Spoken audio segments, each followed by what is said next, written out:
Mesdames, Messieurs, bonsoir et bienvenue au Forum de la presse, le rendez-vous hebdomadaire des journalistes à Studio Kalangou.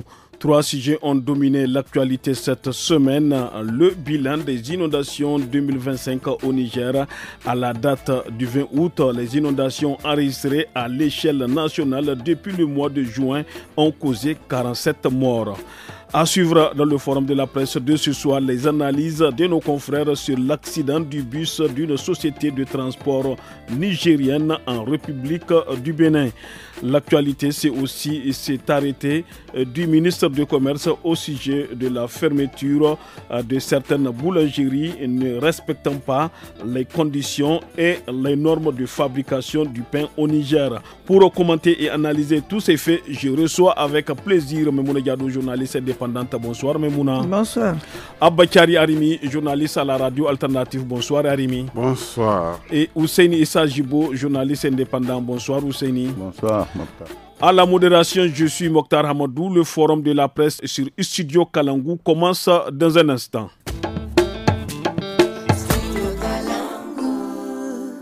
Au 20 août 2025, les inondations enregistrées à l'échelle nationale depuis le mois de juin ont causé 47 morts, dont 30 par effondrement et 17 par noyade, ainsi que 70 blessés.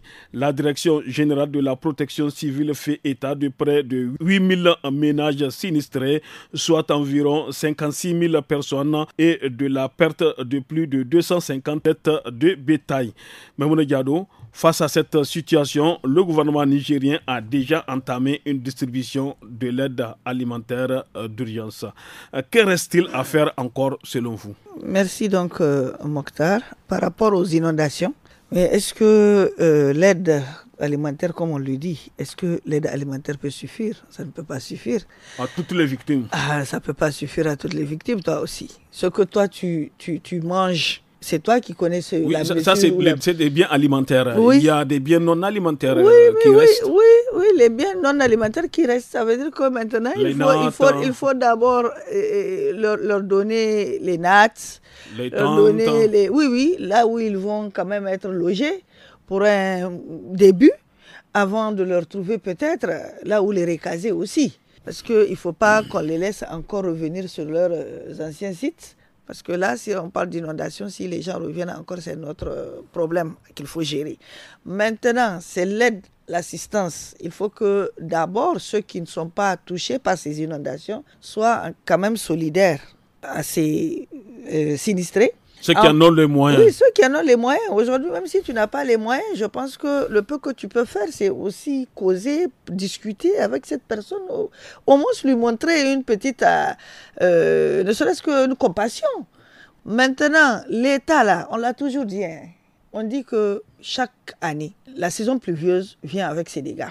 C'est-à-dire que maintenant, si on n'arrive pas à arranger d'abord les inondations de l'année passée n'ont pas été prises en compte. Ça veut dire que jusqu'à présent, il n'y a eu pas de mesures qui ont été, en tout cas, prises en compte. Ça veut dire que l'année prochaine, on risquerait non pas seulement les maisons ou bien les endroits inondés de l'année passée, il y aura d'autres inondations qui vont encore venir alourdir la liste. Donc, ça veut dire prévenir, comme on dit, vaut mieux que guérir. D'un côté, on dit non, les populations aussi doivent prendre leurs précautions. Mais d'accord, les populations doivent prendre leurs précautions, c'est vrai. Mais en faisant comment? Si aujourd'hui... En pareille période, qu'est-ce que l'État peut faire de plus en dehors de l'aide alimentaire? Mais c'est ce que j'ai dit. En dehors de l'aide alimentaire, la première des choses, d'abord, c'est leur donner un abri. Et il y a aussi des sanitaires. Oui, leur donner les abris nécessaires, l'abri nécessaire. Oui, nécessaire, les accompagner dans le cadre donc de la santé. L'hygiène, surtout, parce que c'est ça aussi. L'environnement doit être d'abord un environnement assaini. Non seulement ils doivent avoir un endroit où ils vont rester, même si c'est pour le mois à la fin donc, de cette saison pluvieuse. Ensuite, les donner les moyens nécessaires, parce que ce sont des femmes, ce sont des accompagner. Enfants. Ce sont des enfants surtout qui, en cette période-là, cette affaire de paludisme, ça crée beaucoup de dégâts. Donc, il faut aussi de l'eau potable. Toutes ces choses-là doivent être réunies, en tout cas par l'État et les partenaires. Merci beaucoup, Memouna Diado. Abakari Arimi. À la même période, en 2024, Les inondations avaient provoqué 129 décès et touché plus de 28 000 ménages. Quelle est votre opinion au sujet de la prise en charge des victimes des inondations au Niger? Quelle que soit la prévention qu'on va faire, les intempéries sont imprévisibles complètement. C'est-à-dire, on peut réduire au maximum les dégâts. Mais on ne peut pas contrôler la nature. Non, parce que les inondations sont dues à une quantité de pluie inhabituelle, n'est-ce pas? Et vous savez, la répartition de la pluie, ce n'est pas toujours au même endroit qu'il pleut le maximum possible. Vous avez vu, à Niamey, cette année, les pluies sont relativement modérées. Mais quand il y a 100 mm, 150 mm, l'année dernière 200 mm à Zender, et cette année ce n'est pas le cas. Et naturellement, les dégâts aussi vont être moindres. Surtout que, à tort ou à raison, en tout cas, les autorités ont eu à dire que des mesures sont prises, que de l'assistance a été déjà donnée aux personnes qui sont concernées. Et en amont aussi, j'ai entendu parfois que cette situation est souvent évoquée.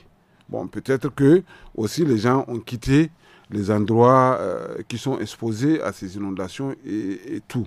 Parce que, l'année dernière, je me rappelle, le gouvernement a eu à prendre des dispositions, notamment en réduisant le coût du ciment. Bon, nous l'avons dit ici que ce n'est pas une mesure qui concerne tous les Nigériens.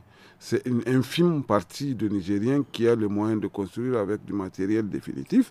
Parce que combien on a réduit le ciment, 32, à tel montant, tout ça. Oui, c'est bien. Mais c'est encore pour une catégorie de Nigériens. Vous voulez dire que les victimes n'en profitent pas? Ceux qui sont concernés par ces inondations-là n'ont généralement pas le moyen de se procurer des maisons en matériaux définitifs.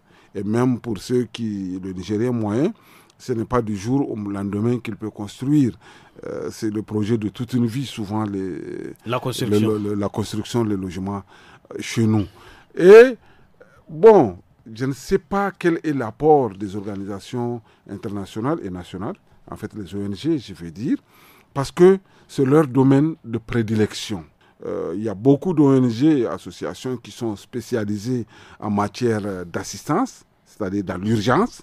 Ils ont ce qu'ils appellent l'assistance, le redressement et le développement. Ça, c'est en cas de déplacement, mais c'est comme si en matière d'inondation, parce que les gens perdent leur logement, souvent avec leur nourriture, n'est-ce pas? Et ils se retrouvent dans une situation de précarité vraiment monstrueuse. Et donc, il faut les aider, oui, à manger, ça c'est immédiat. Parce que quand la pluie vient, quand l'eau vient, même le stock est affecté. Souvent, ça s'en va. On a vu l'année dernière que beaucoup de stocks ont été endommagés. Et donc, ça, il faut prendre ça en compte. Mais les produits, l'aide non alimentaire, le NFI, comme on dit en anglais, le non-food item, c'est extrêmement important. Il faut donner parce qu'il faut reloger les gens. Heureusement, Mamouna a évoqué la question, la solidarité, quoi qu'on dise chez nous, est irréfutable. Il n'y a pas un voisin, il n'y a pas quelqu'un dans un village qui va être inondé et qui sera ignoré de la population. Qu'il soit une bonne ou une mauvaise personne, en ce moment-là, les gens n'ont pas chez nous le temps de penser à qui c'est. Parce qu'il a une progéniture, il a une famille dont il faut s'en occuper, et c'est la famille de tout le monde. Malheureusement, quand il y a de tels dégâts chez nous, c'est tout le monde finalement qui est affecté.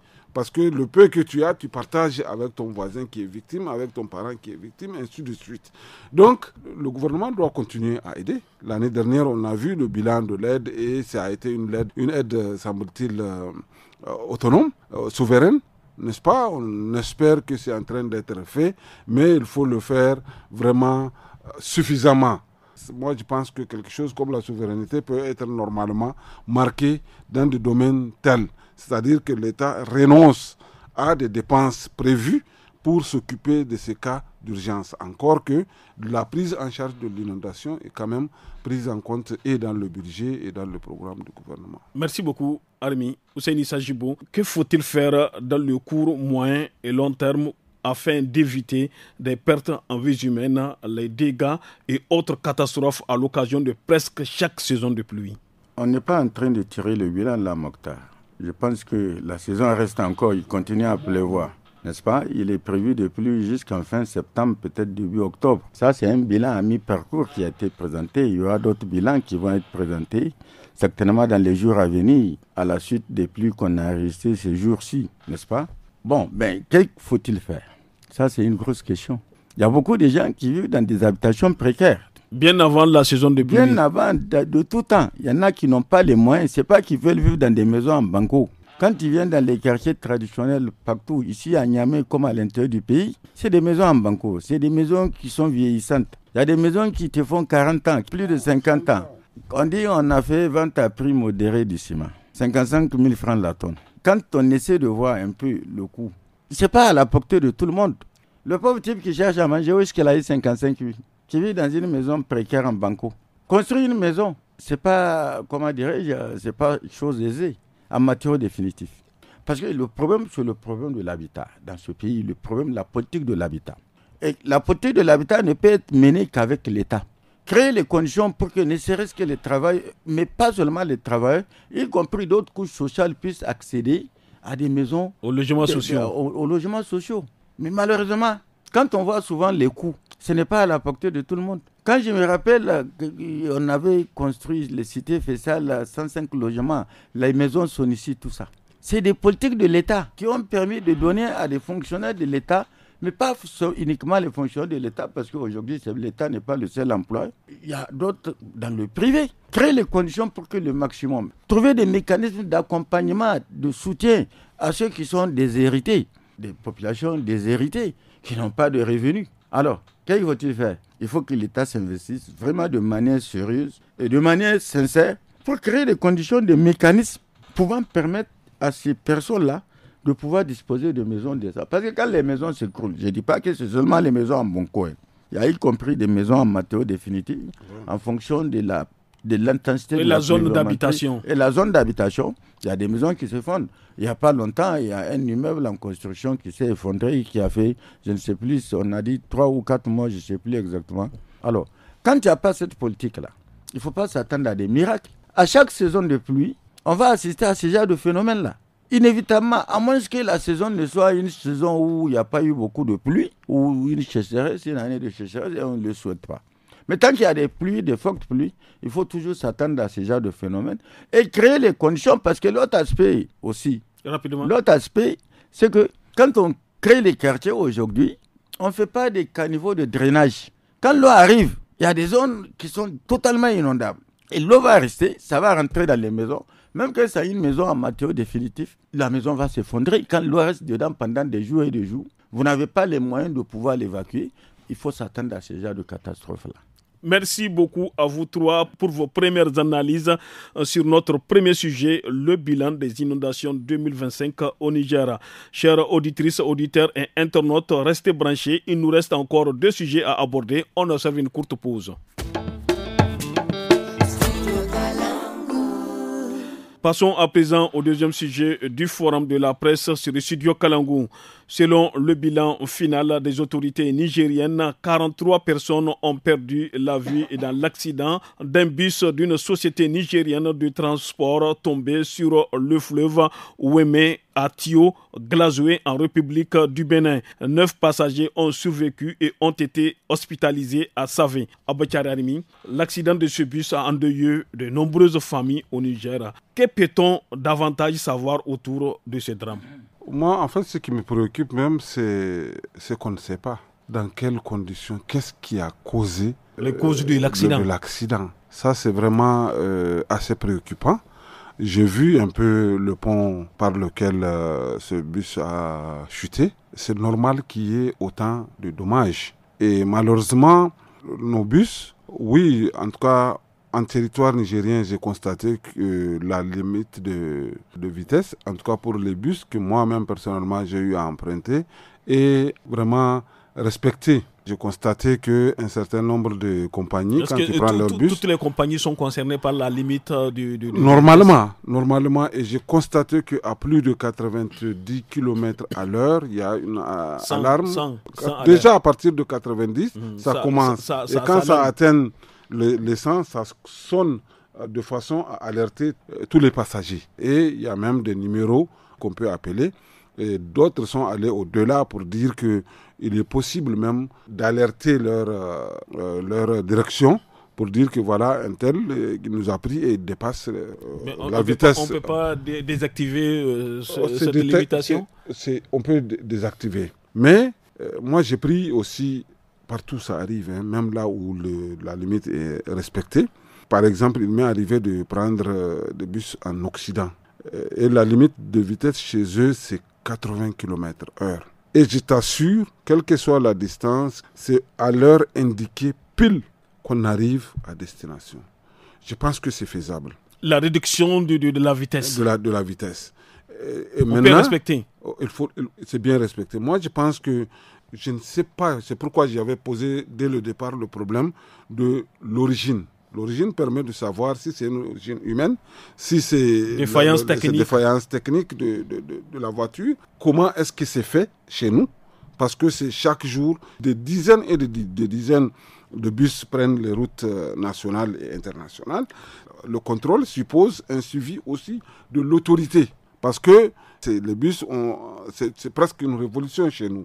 Parce que pour qui a voyagé les années 90 et les années 80, pour joindre Difa à Niamey, je vous assure, c'est quelque chose. C'est 3 jours. Donc les bus ont contribué. Les bus ont contribué. Maintenant, le coût est de plus en plus élevé. Est-ce que le jeu en vaut la chandelle? Ça, il faut le savoir. Mais aussi, les heures de voyage. Les personnes chargées de transporter, les chauffeurs, ils ont une lourde responsabilité en la matière, mais c'est leurs employeurs qui doivent être indexés en la matière. Un chauffeur on doit savoir combien de kilomètres il peut faire par jour, combien d'heures de repos il a. C'est des choses à inquiéter pour savoir réellement. Et ça, c'est notre travail, nous autres hommes de médias, on doit s'intéresser. Et malheureusement... Pour l'instant, vous ne l'avez pas fait. Non, on ne l'a pas fait. Et malheureusement, j'en viens. Rapidement. Parce que c'est important, il semble que à cause de la publicité qu'on nous donne, généralement, on nous indexe de fermer les yeux sur les travers des compagnies de transport. Ça aussi, c'est important. On doit faire savoir qu'est-ce qui se passe dans ce domaine-là à nos lecteurs, vraiment à notre société. Donc, c'est des choses vraiment intimement liées, mais il s'agit de vie humaine. On ne doit pas blaguer. 40 personnes décédées, combien de familles endeuillées, combien d'orphelins créés. Ça, il faut savoir. Malheureusement, donc c'est des choses auxquelles on doit vraiment accorder beaucoup d'importance, mais les employés qui sont les chauffeurs, on ne doit pas les surexploiter. Un bus qui part, c'est au moins 50 personnes. Mais prenez les précautions pour que ça se passe dans de meilleures conditions. Merci beaucoup, Abakar Arimi, Ousseini Sajibo. Au Bénin voisin, le plan ORSEC, Organisation de la réponse de sécurité civile, a été déclenché immédiatement, mobilisant les services de secours, de sécurité et de santé. Avez-vous cherché à identifier les causes de cet accident?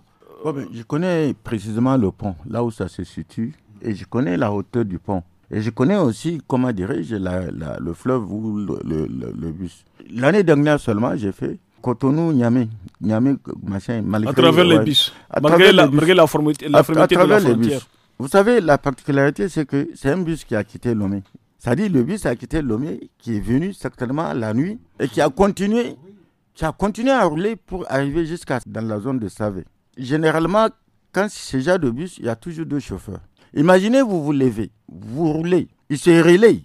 Quand l'autre est fatigué, l'autre. Mais le temps de sommeil n'est pas souvent suffisant. Et la qualité du sommeil dans un bus, n'est-ce pas? Et le pont a une hauteur pratiquement entre l'eau et le pont, ça fait environ 15 mètres. Le bus a sauté et quand j'ai vu les images, je me suis dit, je ne connais pas exactement, mais je me dis, ça ne peut être que l'œuvre de machin. Un problème, il était à vive allure. Une fraction de seconde de sommeil suffit pour que tu perdes le contrôle de ce genre de bus. Parce que ça roule vite. et sur le pont. Jusque-là, les causes de l'accident n'ont pas été élucidées. Moi, je me suis dit, en tout cas, c'est votre opinion. C'est à ça que j'ai pensé. Parce que c'est arrivé vers 1h du matin. 1h du matin, certainement, tout le monde était en train de dormir dans le bus. Peut-être le second chauffeur, lui aussi, il était endormi. Et peut-être, c'est des hypothèses, hein. En quelques fractions de secondes, il a heurté les garde-fous là. Ouais. Et le bus est parti. Et en ce temps-là, les secours aussi se font rares, à 1h du matin. Les secours, mais là-bas, dès qu'il y a eu le choc, certainement, il y a peut-être même des gens sur le fleuve qui sont en train de pêcher. C'est un fleuve sur lequel les populations viennent pêcher. Il y en a qui pêchent même la nuit.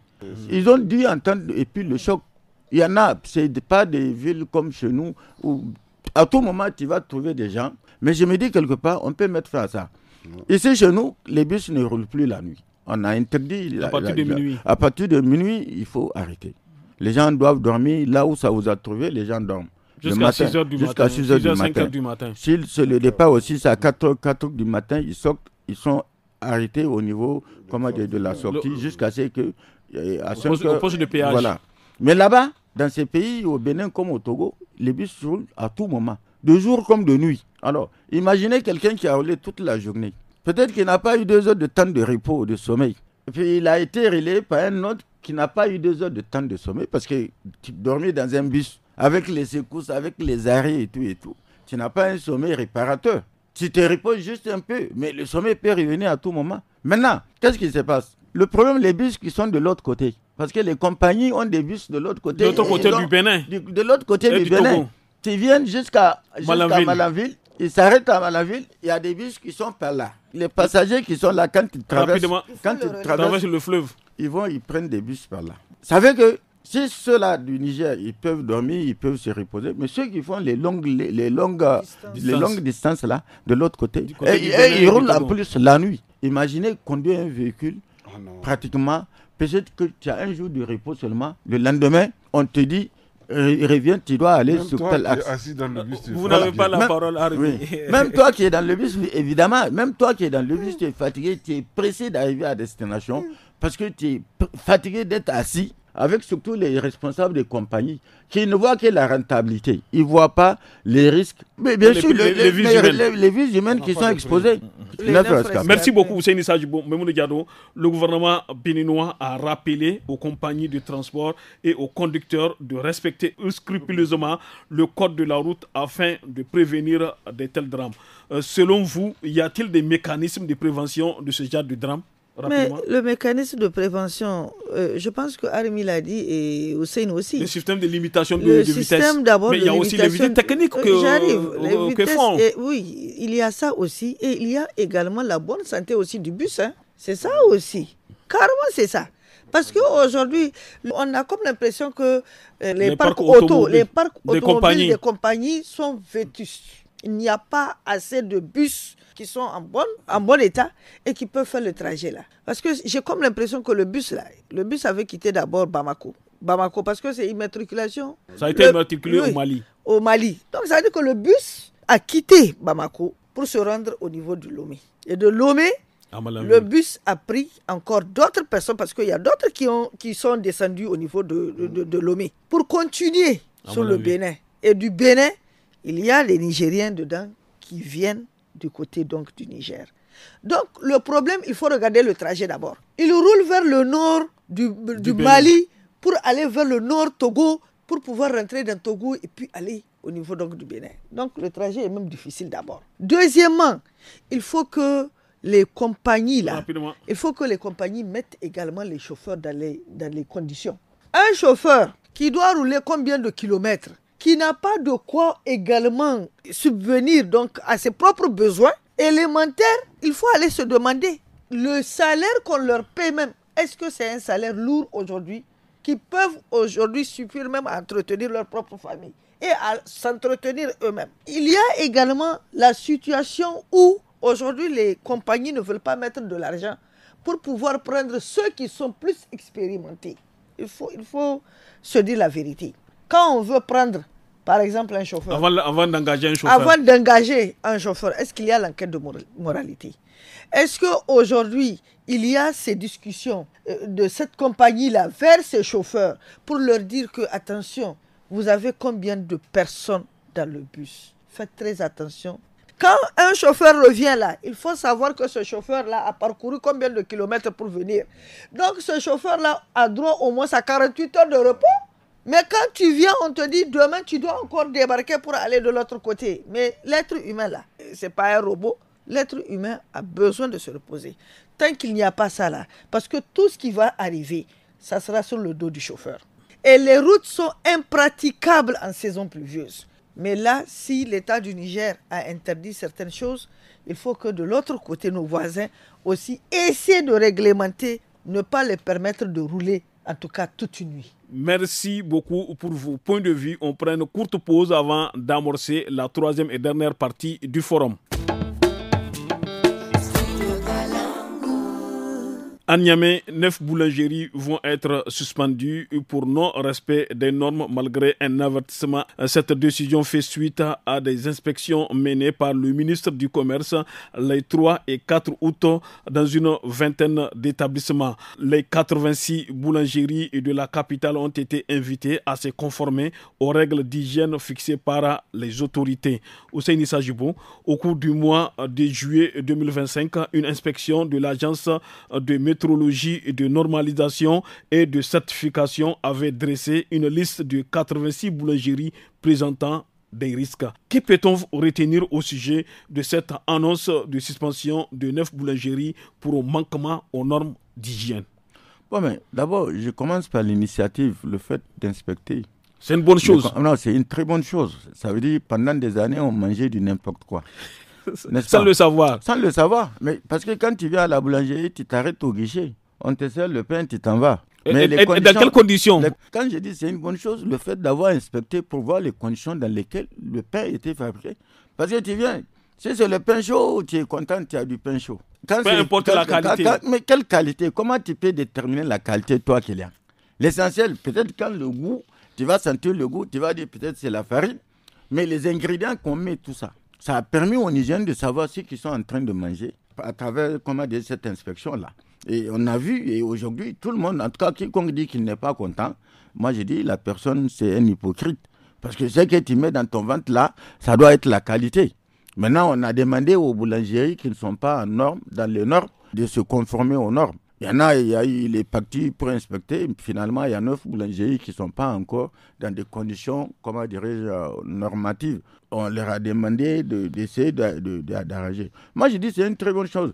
Mais ça ne doit pas s'arrêter uniquement au pain. Il y a beaucoup de choses qu'on mange. Il y a des produits qu'on nous importe, des aliments qu'on nous importe. On ne sait pas exactement. Parce que quand je prends toute cette variété d'arômes, d'autres produits, les surgelés, tout ça là, ça mérite des inspections. Parce que je connais le cas au Burkina Faso, dès que les conteneurs arrivent, notamment les comment on appelle ça? Les produits congelés. Les surgelés là. On inspecte, on trouve 2 ou 3 machins avariés, toute la cargaison. Mais le plus souvent, on détruit. On te dit, ça ne rentre pas. Ce n'est pas destiné, ça ne peut pas être vendu, mis en vente ici sur le territoire. Mais ici chez nous, on doit pouvoir faire ce travail à ce niveau aussi. Il n'y a pas que le pain. Il y a beaucoup d'aliments que nous mangeons. Est-ce qu'on fait un travail pour savoir? Alors, est-ce qu'on ne peut pas mettre fin à ça, réglementer un peu tous ces produits-là? Moi, je dis, on ne doit pas s'arrêter uniquement au pain. Il faut continuer. On doit s'intéresser aux autres à tous les produits. À tous les produits, pratiquement. Tout ce qui est comestible, là, on doit pouvoir contrôler. Si ce n'est pas nos fruits sauvages, y compris, non. Parce qu'on s'est laissé phagocyter. Pratiquement, quand tu prends les légumes, on n'a plus de légumes naturels qu'on connaissait à l'époque. On met des pesticides, on met d'autres machins, de l'engrais, des variétés. Ah, aujourd'hui, la tomate peut pourrir en 24 heures. Aujourd'hui, les piments verts, ça se dégrade au bout de 24 heures.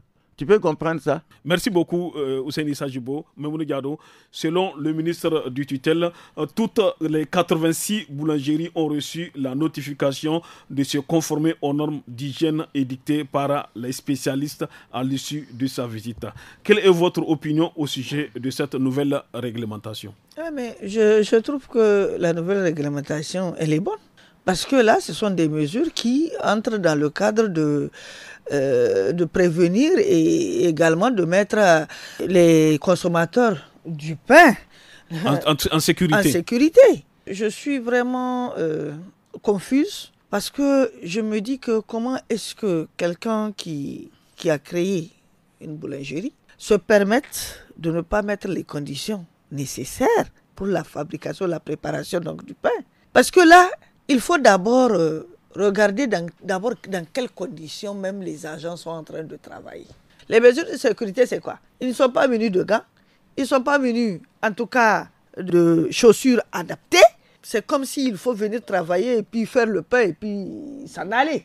Quand les toilettes sont proches de là où on fabrique le pain, comment est-ce qu'on peut, on peut se permettre tout ça là?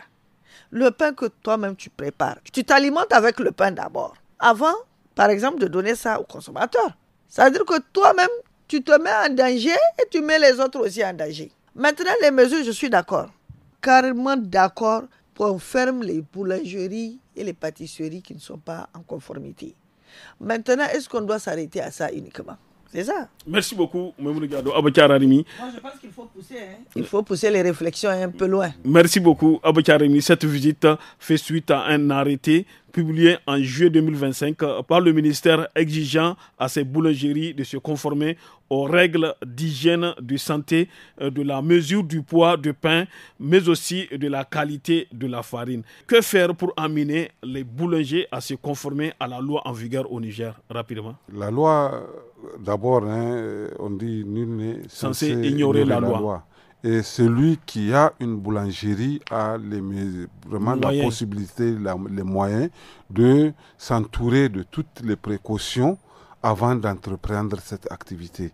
Parce que généralement, c'est des gens où le père en fils, c'est transmis, les gens ont hérité, ou parfois, c'est des gens qui ont eu à travailler dans des boulangeries, qui ont fait une fortune et qui ont créé leur propre boulangerie, ou des gens qui sont allés apprendre ça à l'extérieur et ils sont venus créer. Donc, c'est des gens qui sont en mesure de savoir la loi, qu'est-ce qu'elle dit et qu'est-ce qui est fait même ailleurs par rapport à la production du pain. C'est extraordinaire.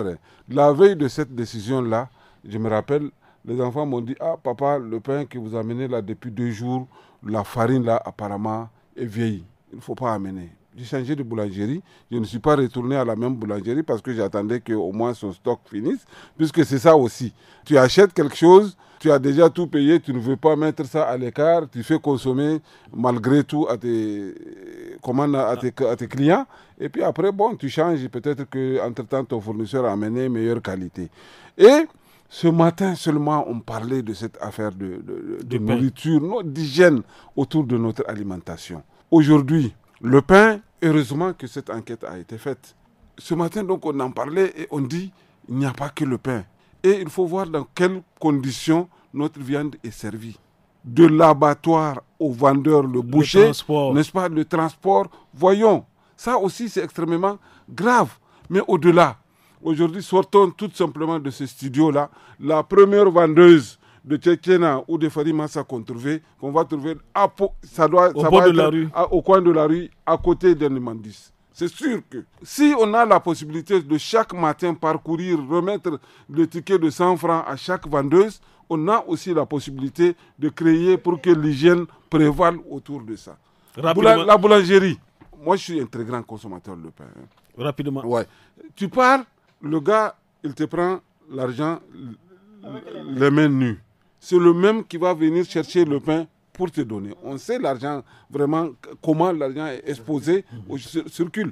Mais écoutez, est-ce que vraiment ça, c'est des conditions d'hygiène? Mais l'affaire de Kekena, de la viande, c'est ça qui concerne le plus grand nombre de Nigériens. Il faut aussi s'y intéresser. Ça y va de notre santé, vraiment, de tous les jours. On a des gastriques, on a des problèmes de ventre qu'on ne connaît même pas l'origine. Donc on ne connaît même pas l'origine. Souvent, c'est lié. Et c'est facile pour faire vraiment répandre une maladie.